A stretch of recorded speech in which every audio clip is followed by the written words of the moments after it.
बच्चों, स्वागत है आपका मेरे इस यूट्यूब चैनल मिस्टर बायो पे। जो इस चैनल पे नए हैं वो चैनल को सब्सक्राइब कीजिए। कोई तरीका है भीख मांगने का? और इस वीडियो को लाइक कीजिए अगर आपको पसंद आए तो। मेरे वीडियो को लाइक और चैनल को सब्सक्राइब करोगे तो रात में अच्छे अच्छे सपने आएंगे। झूठ बोल रहा है। तो हम लोग बायोलॉजी का मॉडल क्वेश्चन पेपर डिस्कस कर रहे हैं, ठीक है। अगर आपने इस वीडियो के पार्ट 1 को नहीं देखा तो इस वीडियो को देखने के बाद उसे भी देख लेना, ठीक। ये वीडियो का सेकंड पार्ट है। हम लोग इसमें भी 10 क्वेश्चन सॉल्व करेंगे, 10 क्वेश्चन डिस्कस करेंगे और उस 10 क्वेश्चन को इस तरह से डिस्कस करेंगे कि एक्स्ट्रा 20-30 क्वेश्चन तैयार कर लेंगे हम लोग। मैं नहीं मानता। ठीक है, तो चलिए क्वेश्चन की ओर बढ़ते हैं। क्वेश्चन नंबर 11, सिंगर और निकोलसन द्वारा दिया गया फ्लूइड मोजाइक मॉडल का संबंध निम्न में से किससे है? ए रसधानी, बी सूत्रकणिका, सी कोशिका झिल्ली, डी उपरोक्त में से कोई नहीं। तो सिंगर और निकोलसन जो हैं वैज्ञानिक, वो फ्लूइड मोजाइक मॉडल जो कि सेल मेम्ब्रेन का स्ट्रक्चर को दिखाता है, ठीक है, कि सेल मेम्ब्रेन का स्ट्रक्चर कैसा है।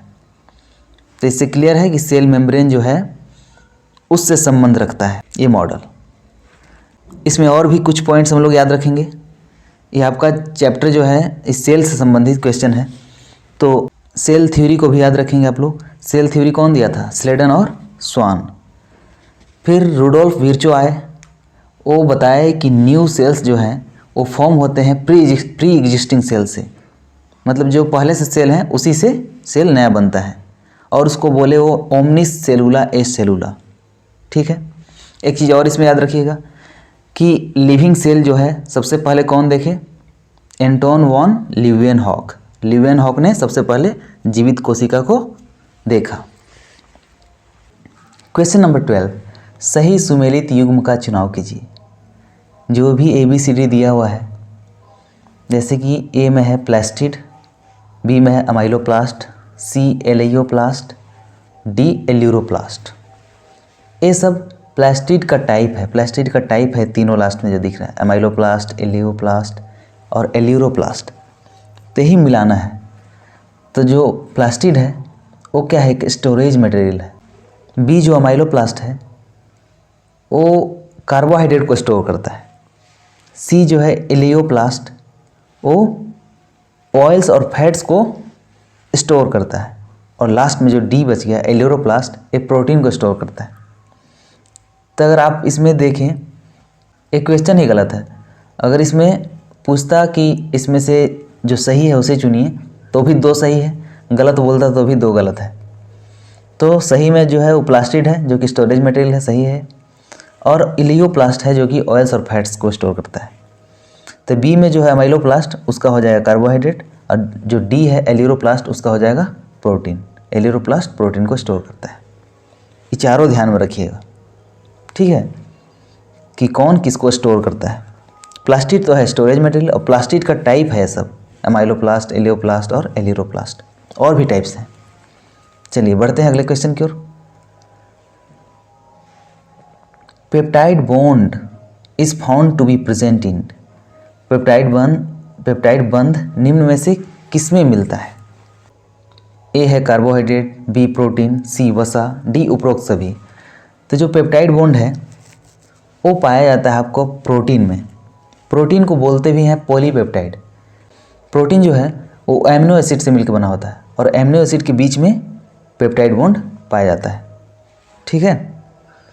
फिर है कि इसमें एक और चीज़ याद रखिएगा कि जो कार्बोहाइड्रेट है, कार्बोहाइड्रेट में मोनोसेक्राइड, डाइसेक्राइड और पॉलीसेक्राइड पढ़े होंगे आप लोग। तो पॉलीसेक्राइड मिलकर बनता है मोनोसेक्राइड से। तो मोनोसेक्राइड और मोनोसेक्राइड जुड़ते हैं जिस बॉन्ड से, उस बॉन्ड का नाम है ग्लाइकोसिडिक बॉन्ड, तब जाके बनता है वो पॉलीसेक्राइड। तो आपको इस बॉन्ड को भी याद रखना है, ग्लाइकोसिडिक बॉन्ड।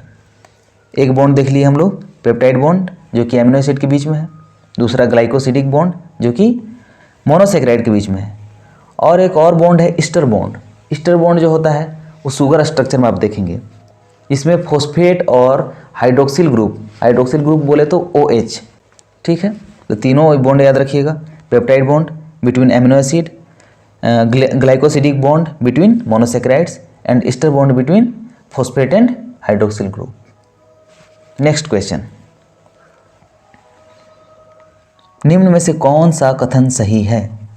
ए है रूबिस्को इस संपूर्ण जैव मंडल में सबसे अधिक पाया जाने वाला प्रोटीन है, तो है, ठीक ना, ये सही है आपका। रूबिस्को का फुल फॉर्म भी याद रखिएगा, राइबोलोज बिसफॉस्फेट कार्बोक्सिलेज ऑक्सीजनेज, ठीक है। फिर है बी, डीएनए और आरएनए को आनुवांशिक पदार्थ के नाम से भी जाना जाता है, तो सही है, जाना जाता है डीएनए और आरएनए को। सी है कि collagen is most abundant protein in animal world, तो ये भी आपका सही है, कोलाजेन जो है वो सबसे अधिक पाया जाने वाला प्रोटीन है जंतु जगत में, तो आपका डी हो जाएगा उपरोक्त सभी, उपरोक्त सभी। डीएनए और आरएनए का फुल फॉर्म भी याद रखिएगा आप लोग, डीएनए हो जाएगा डीऑक्सी राइबोन्यूक्लिक एसिड और आरएनए राइबोन्यूक्लिक एसिड, ठीक है। नेक्स्ट क्वेश्चन की ओर बढ़ते हैं।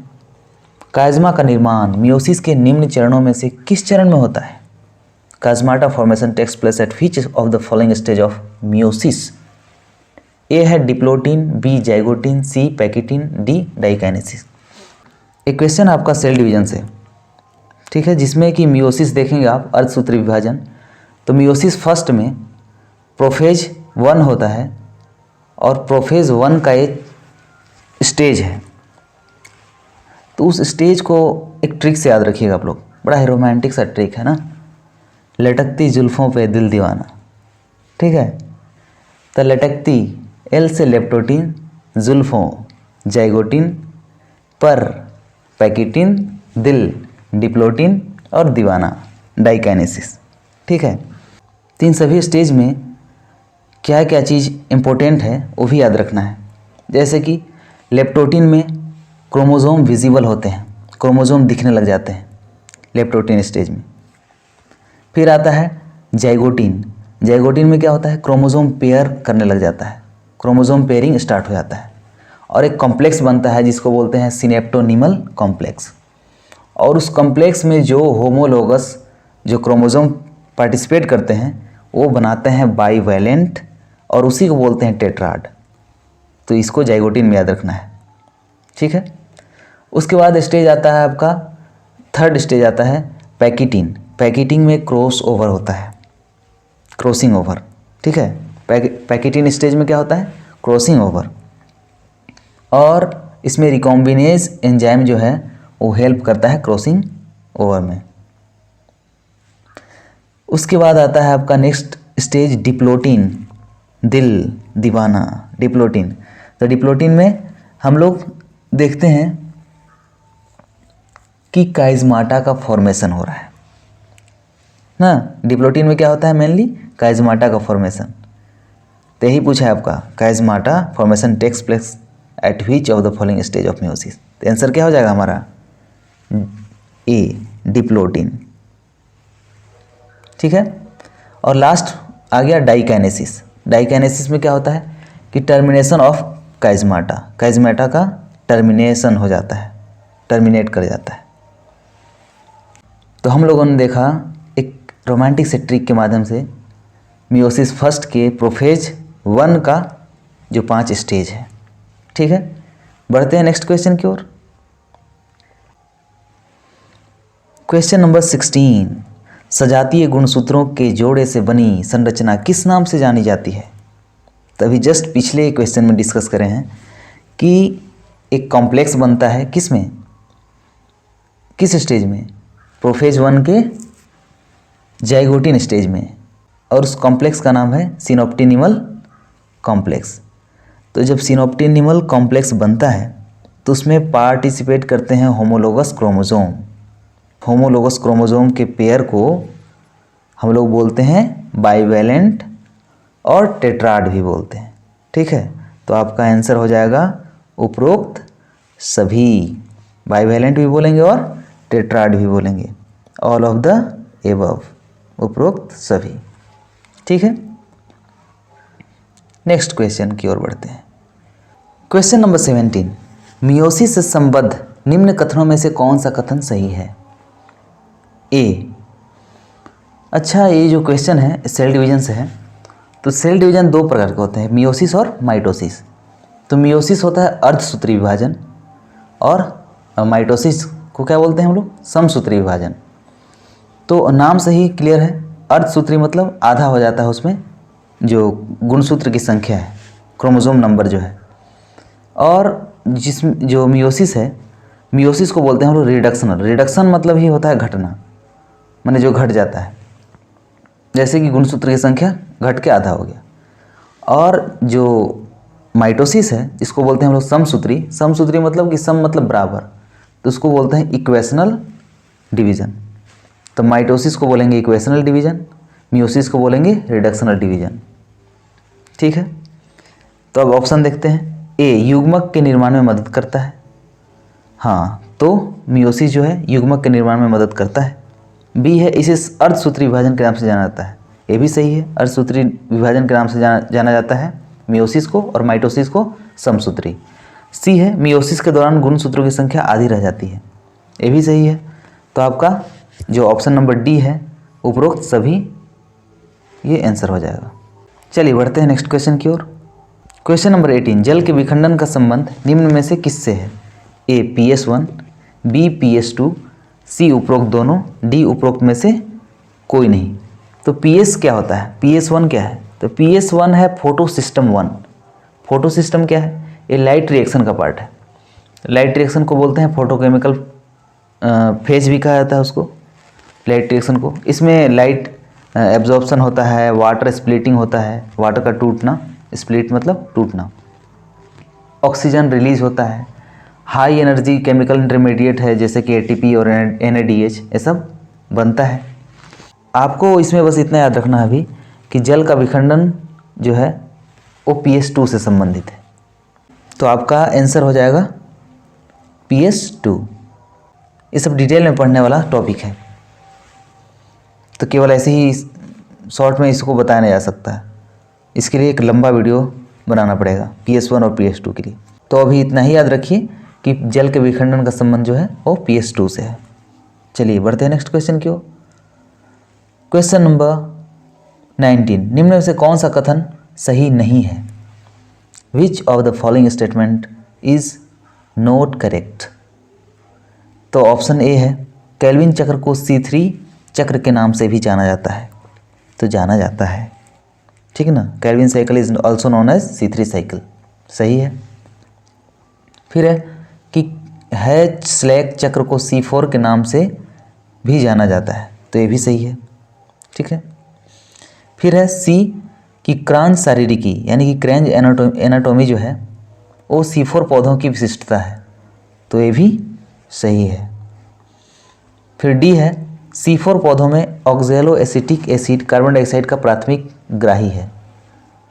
Means in C4 plant primary CO2 acceptor is OAA, ऑक्जेलो acetic acid. ये गलत है, यहाँ पे होना चाहिए PEP मतलब फॉस्फोइनोल पाइरुवेट। तो आपका डी ऑप्शन सही हो जाएगा, क्योंकि कथन डी सही नहीं है, ठीक है। ऑप्शन डी इज करेक्ट, बाकी तीनों सही है, इसे याद कर लीजिएगा आप लोग, ठीक है। चलिए बढ़ते हैं नेक्स्ट क्वेश्चन की ओर। क्वेश्चन नंबर 20, रक्त में ऑक्सीजन का परिवहन मुख्य रूप से किस रूप में होता है?